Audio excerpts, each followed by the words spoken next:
Good morning everyone. Welcome back to my बुक लो। तो आइए शुरू करते हैं हम लोग अपने 1 जून का डेली करंट अफेयर का लेक्चर। देखिए क्वेश्चन नंबर 1 क्या लिखा हुआ है। क्वेश्चन नंबर 1 लिखा हुआ है, which state has become the first Indian state to drones in the health care sector.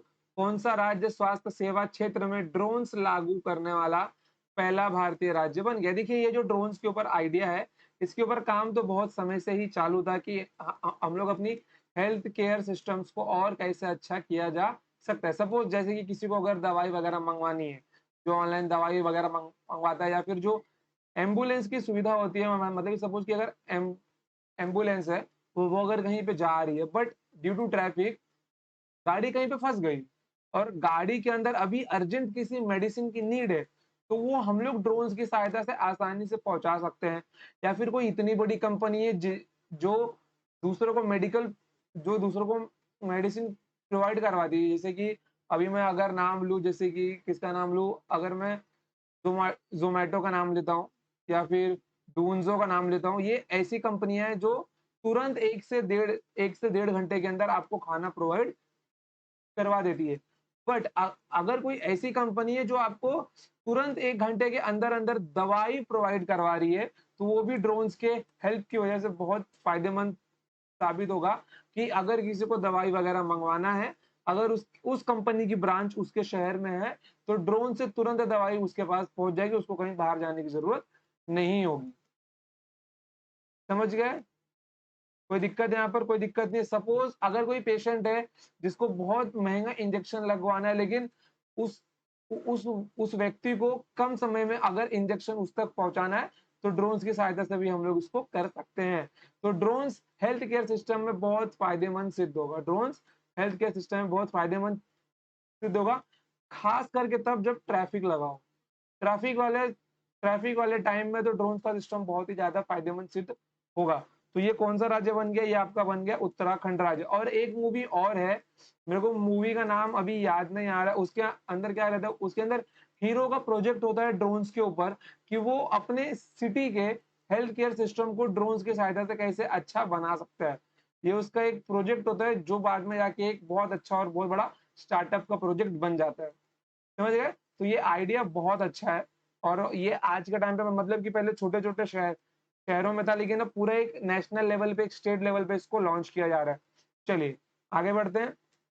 देखिए अगर हम लोग उत्तराखंड की बात करते हैं, तो उत्तराखंड में 1064 के आपका करप्शन का हेल्पलाइन नंबर है। आपने अगर किसी भी गवर्नमेंट कर्मचारी को करप्शन लेते हुए देखा, तो सीधा इस नंबर पे कॉल कीजिए और उसके डिटेल्स प्रोवाइड कीजिए। समझ गए? ये बहुत बढ़िया काम होता है। आप अगर कहीं किसी भी रोड के ऊपर जाएंगे, अगर आपको ट्रैफिक हवलदार रिश्वत लेते हुए दिख रहा है, कोई पुलिस वाला रिश्वत लेते हुए दिख रहा है, तो आप लोग उनका वीडियो बनाकर सेंड कर सकते हो गवर्नमेंट ऑफिस के अंदर। हालांकि उत्तराखंड ने तो खुद के स्टेट के लिए जारी किया है, बट नेशनल लेवल पे भी इसको रोकने के लिए एक हेल्पलाइन नंबर है, जो मुझे अभी याद नहीं आ रहा है, मैं आपको जल्दी बता दूंगा। ओके, तो वहां के नए सीएम कौन बने अभी उत्तराखंड के? पुष्कर सिंह धामी बने। ओके, चार धाम प्रोजेक्ट किसने चालू किया था? AK सिकरी जी ने चालू किया था। आप बताइए कि चार धाम प्रोजेक्ट क्या है? ये मैंने आपको बताया था। अगर हमको घर बैठे बैठे अपने नाम से चार धाम घूमना है, मतलब हम लोग ड्यू टू वीडियो वहां का लाइव लाइव टेलीकास्ट देख सकते हैं, या फिर हमको पूजा वगैरह करवाने, तो हम लोग यूपीआई के पेमेंट के माध्यम से या फिर नेट बैंकिंग के माध्यम से उनको पेमेंट भी कर सकते हैं, ताकि हमारे नाम का प्रसाद पूजा वगैरह सब वहां पे हो जाए। ओके, चलो। उत्तराखंड के ब्रांड एम्बेसडर कौन है? ऋषभ पंत और अक्षय। ओके, ऋषभ पंत और अक्षय कुमार जी है। देखो अगर अक्षय कुमार की मैं बात करता हूँ, तो इनकी एक नई मूवी निकल के आ रही है जिसका नाम है Prithvi Raj Chauhan. Okay, Prithvi Raj Chauhan.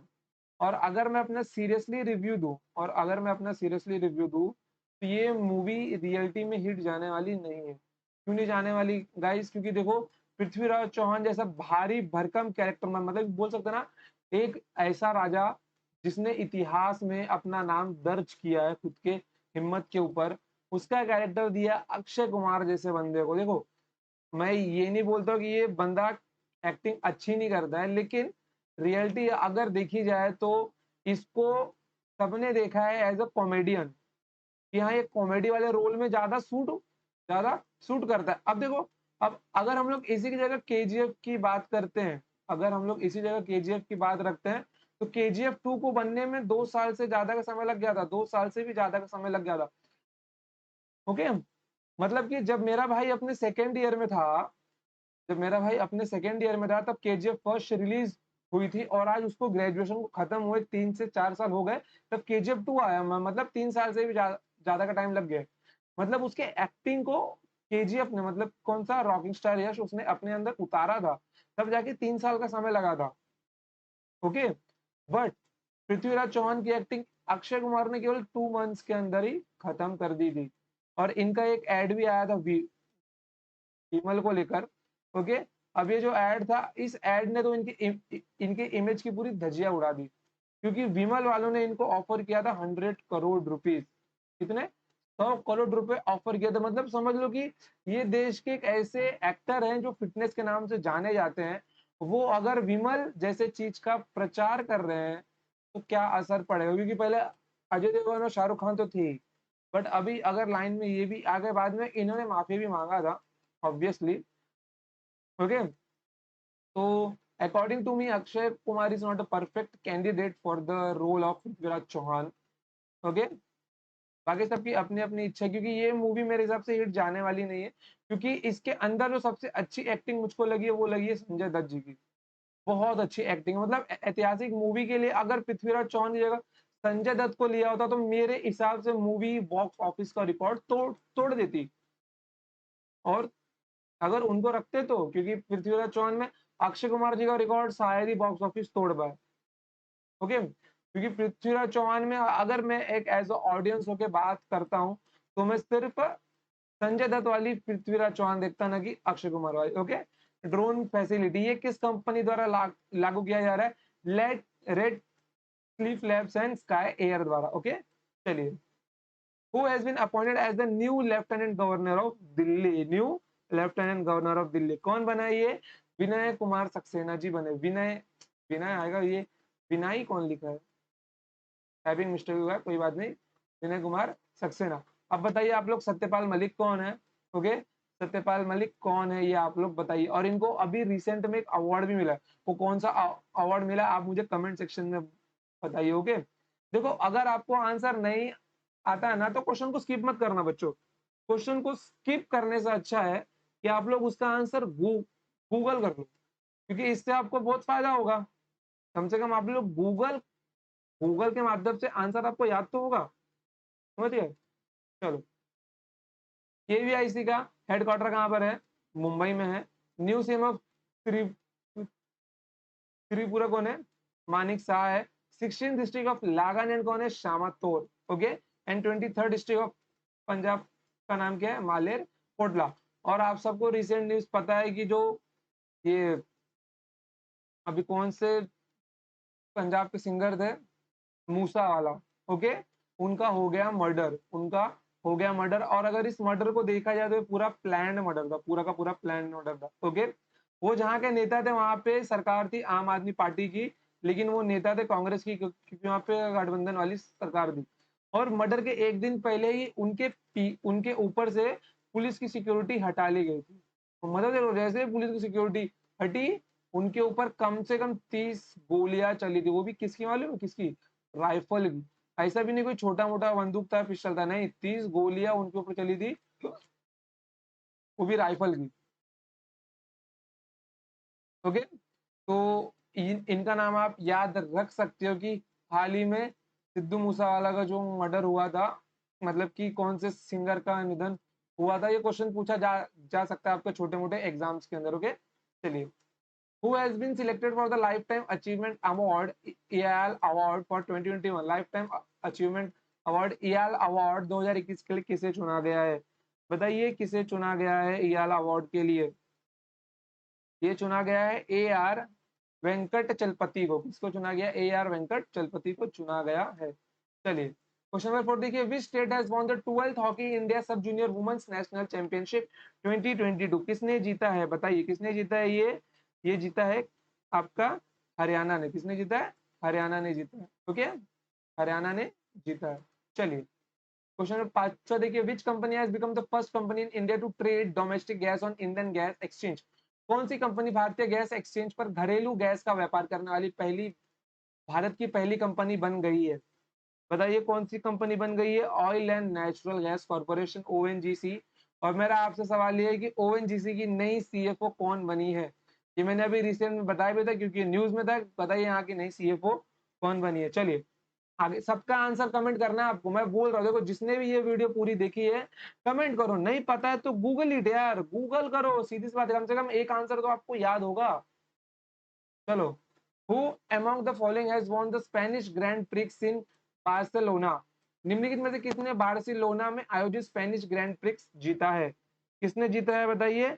Max Verstappen ने जीता है। किसने जीता है? मैक्स वर्स्टापेन ने जीता है। चलिए अब ये देखिए, बहरीन का ग्रैंड प्रिक्स किसने जीता है? चार्ल्स लेक्लेयर ने जीता है। और ऐसे मैंने बहुत सारे जगह के ग्रैंड प्रिक्स का अवार्ड के विनर लिखे हुए हैं, आप इनको अपने नोट्स में उतार लेना। चलिए, who has reappointed as the managing director and chief executive officer of Bharti Airtel for 5 years? 5 साल के लिए भारतीय एयरटेल के प्रबंधक और निदेशक के रूप में, कार्यकारी अधिकारी के रूप में किसे नियुक्त किया गया है? बताइए किसे नियुक्त किया गया है?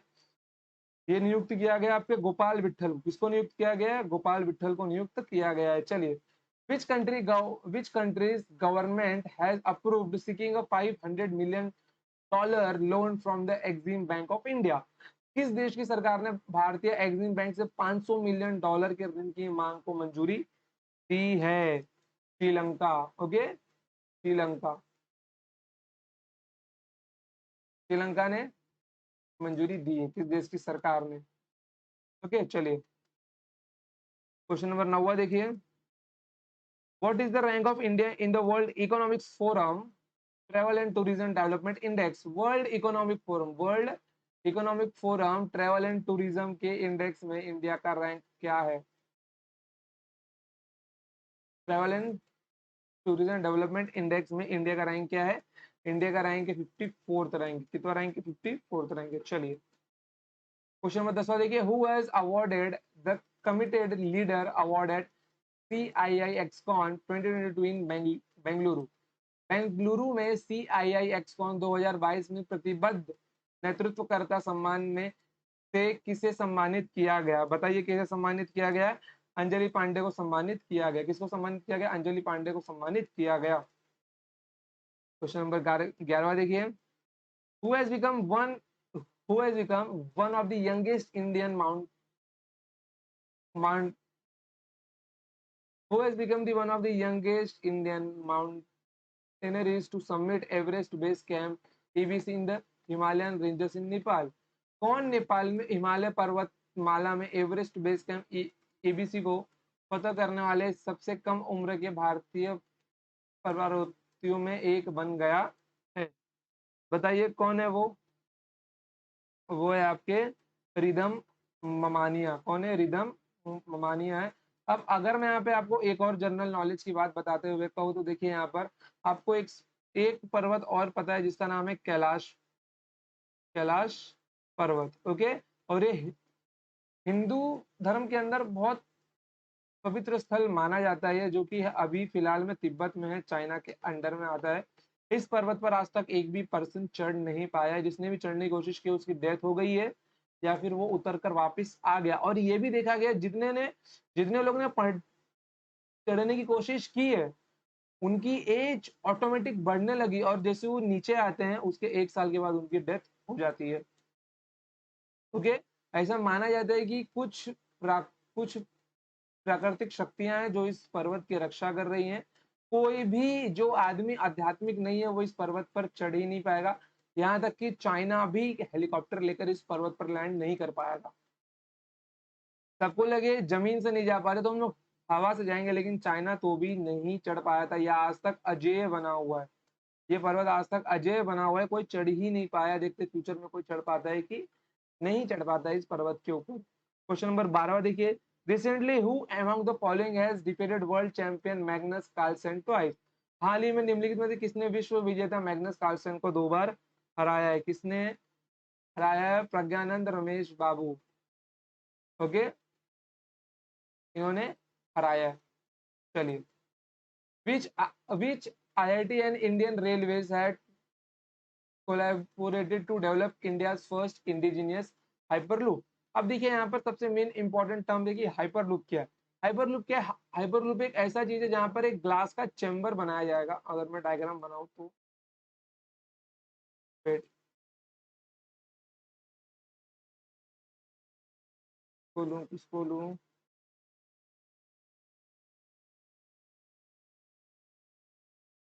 को लूं।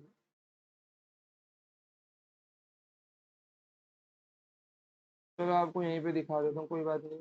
देखो इसके अंदर भी वो शेप नहीं है, कोई बात नहीं, आ जाओ यार, यहीं पे बना के दिखा देता हूँ मैं। देखो हाइपरलूप क्या होता है, नहीं बन पाएगा, हाथ से बनाना पड़ेगा मेरे को, कोई बात नहीं। चलो देखो यहाँ पर हाइपरलूप क्या होता है। हाइपरलूप एक ऐसा होता है जिसके अंदर एक बहुत बड़ा ग्लास का चेम्बर होगा, इसके अंदर बहुत बड़ा, के अंदर बहुत बड़ा ग्लास का चेम्बर होगा।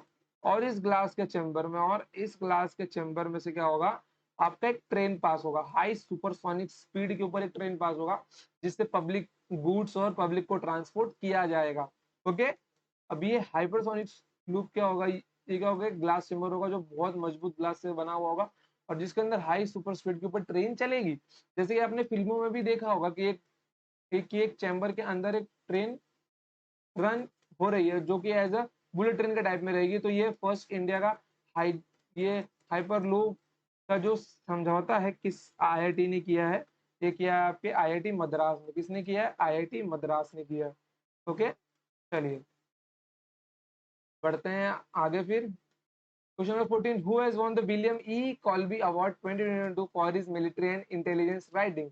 किसने अपने सैन्य और खुफिया लेखन के लिए विलियम ई कॉल्बी अवार्ड 2022 जीता है?